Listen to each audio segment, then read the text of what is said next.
Hello, I am Gretel Sarah. I'm a medical historian and a scientist, and today I'm going to be speaking about yellow fever. The ascending yellow fever. Yellow fever is also called yellow jack or black vomit. It is an acute hemorrhagic condition that is spread by two species of mosquitoes. Mostly the mosquito that spreads it is Aedes aegypti and the Haemophilus species. These are two female species of mosquitoes. It is also associated with blood leakage from damaged blood vessels. The yellow in this name refers to jaundice encountered by some patients within this condition. So the yellow fever basically is caused by an arborovirus of the family Flaviiridae, and is one of the smallest RNA viruses that is isolated. Yellow fever has a relationship between the West Nile, St. Louis encephalitis, and Japanese encephalitis viruses. The mosquitoes basically transfer a small amount of saliva when they bite humans or non-human primates, and it occurs in tropical and subtropical areas. So there are three transmission cycles for yellow fever. The first one is jungle. It's called sylvatic. In this transmission, it's between non-human primates and mosquitoes. The virus is transmitted by mosquitoes from monkeys to humans when humans are visiting the jungle. So a lot of people like to travel to Africa and to South America, and when you encounter those places like rainforests and jungles, you can get the yellow fever. The second stage is called the intermediate stage. It's called savanna as well. It exists only in Africa. So the other two stages exist in other places, but only in Africa the intermediate stage exists. It involves transmission of the virus from mosquito to humans living or working in the jungle and in the border areas of the jungle.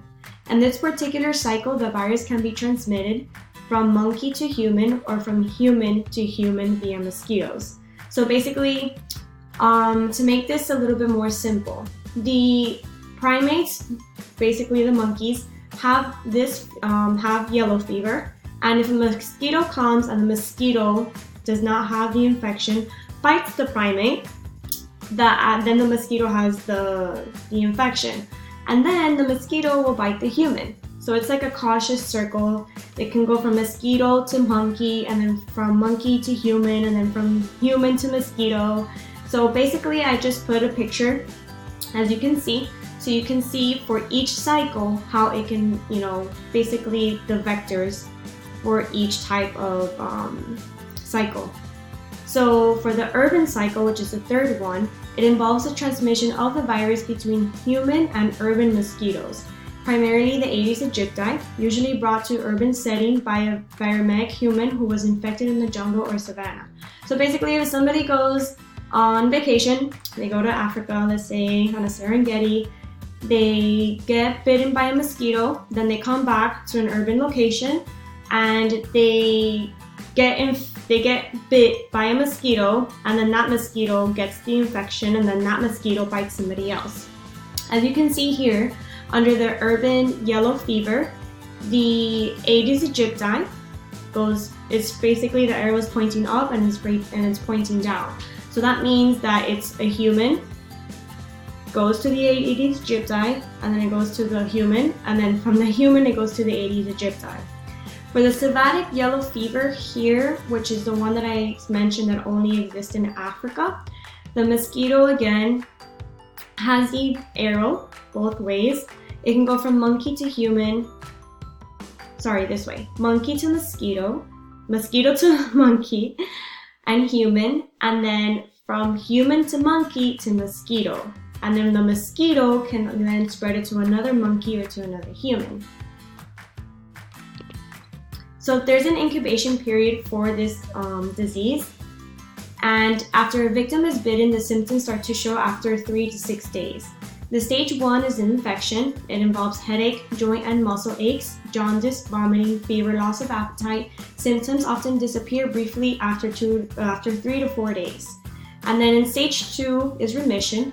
Fever and other symptoms disappear. Most people recover in this stage. But there is a possibility that there's people who can proceed to worsen within the next 24 hours. In stage 3, there's intoxication. This causes problems with many organs. It includes liver, kidney, and heart failure, seizures, delirium, coma, and bleeding disorders. So here, I posted a diagram so you can see how the incubation period is within the actual human and the actual mosquito. So here, you can see that the mosquito is biting the human, and then the sporozoites then attack the liver. In the liver cells then transform into vesicles, and then they transform into myelocytes when they get into the actual red blood in the blood and the red blood cells. When they're inside the red blood cells, then they turn into gamocytes, they divide, and then this causes between 30 minutes that the mosquito bites the human, it goes into the liver. And 5 days, this is when it actually happens, the liver part where the vesicles turn into myelocytes. And then from 5 to 9 days, then it's the human bloodstream. And then from the human bloodstream, right here they have a diagram of a mosquito in case that, for instance, in this case, the mosquito can bite a human who's infected, and then in the actual mosquito, they turn into gamocytes, and then alkynites, and then midgut, and then oocytes, and then it gets into their salivary gland, which produces the saliva for them to then attack their other victim. So mosquito bites a human, and then it goes into the bloodstream, correct? Because of their saliva. Now this is a mosquito who does not have the infection but bites somebody then who does have the infection. Then it basically occurs between 12 to 36 hours, and then from 9 to 12 days within the mosquitoes, it's already in their salivary glands. And this is the Colobus polycomos. So I was curious to see as to what monkey is it that is mostly responsible for spreading yellow fever in Africa. The Colobus polycomos is the main monkey species involved in the monkey-to-monkey yellow fever cycle transmission. So any monkey can have it, but mostly these are the species responsible for spreading the yellow fever. They can have either a red tail or a white tail as well. They're mostly famous for red tails though. So to prevent yellow fever, there is no cure, but there is a vaccination. It's called the 17D vaccine, which is based on a live and attenuated viral strain. It is the only commercially available yellow fever vaccine. It is given as a single subcutaneous or intramuscular injection. Yellow fever vaccine is highly effective, approaching 100%, and all individuals aged 9 months or older living in the countries or areas at risk should receive yellow fever vaccine. So if you're going to travel, these are basically the areas where yellow fever is mostly still active.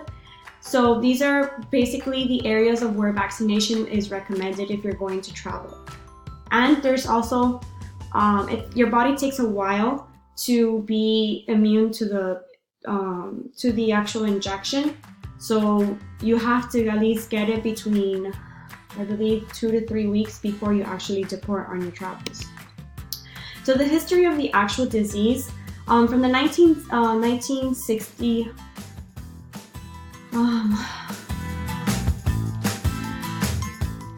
from the 1600s, that was a typo. In the 1600s, it was first discovered in Africa. It was transmitted between non-human primates and mosquitoes. In the 1700s, disease was spread rapidly through slave trade from Africa to the Americas and from the Caribbean islands. So this is pretty much how it started to spread.